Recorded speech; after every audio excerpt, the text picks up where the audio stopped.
Welcome back to the Morning Blend. Doris Kloth had a lot going for him. He was smart. He graduated with honors from Marquette University and attended law school at Syracuse. He was musical. He could play the cello, the piano. He was humble and he was kind, but he also had some things working against him: severe depression and later schizophrenia. When he was 41, he died.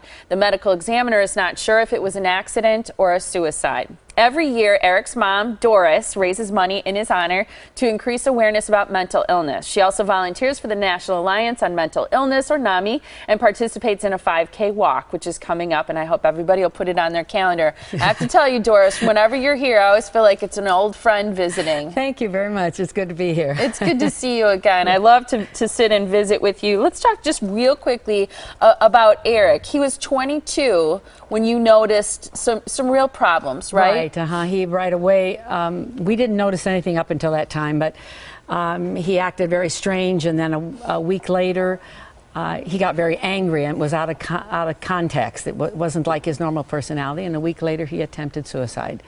And then we knew something was wrong, and we took him to the doctor, and they diagnosed it as bipolar, and then later on schizoaffective disorder was the actual diagnosis that he had. Okay. And he heard voices regularly. So. And that's, I mean, it's so awful as a parent to think that your child is being, you know, sort of tortured by voices. And I know Eric attempted suicide several times, once by trying to cut his wrist, once in a car, trying to drive his car over off the road, and once an overdose. Yes, one overdose of pills, right. So how did he feel about, how did he sort of handle the concept that he had a diagnosed mental illness? Was he embarrassed about it? I think he was very sad about it. It was very difficult for him to come to grips with that, because he had so many hopes and dreams for himself, for his life, and for what he thought he could do in life in particular. But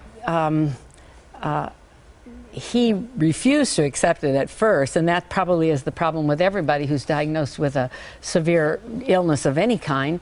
And then later on, I think he was resigned to it, but it embarrassed him. He was uncomfortable a lot, and he just thought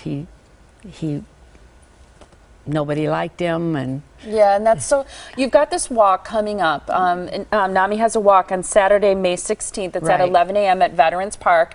There's a famous former Packer who's going to be there. You brought a picture. Chad Markle, and he was a former Packers Hall of Fame, and he was in the 1970s and was addicted to drugs and alcohol, later on a lot of depression, and he attempted suicide and really went rock bottom.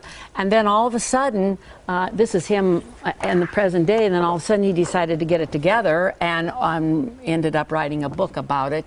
And the book is going to be at the Nami Walk, and you can meet him, and he'll give you a signed copy if you want to buy one. And that's awesome. So, and there'll be lots of other fun things there, free food, and I know, and everything's free. I mean, registration, the food, the parking. There's no reason not to come out, because so many people, we understand that mental illness impacts the lives of at least 1 in 4 adults and 1 in 10 children. That's 60 million Americans. In fact, more Americans suffer from mental illness than from cancer, diabetes, and heart disease combined. There is treatment, there is hope, there is healing. I know you walk in honor of Eric and everybody who suffered from mental illness, and we appreciate your efforts. You raise a whole bunch of money, Doris, so you should be very proud of yourself. So here's the information so that people can head out to Veterans Park.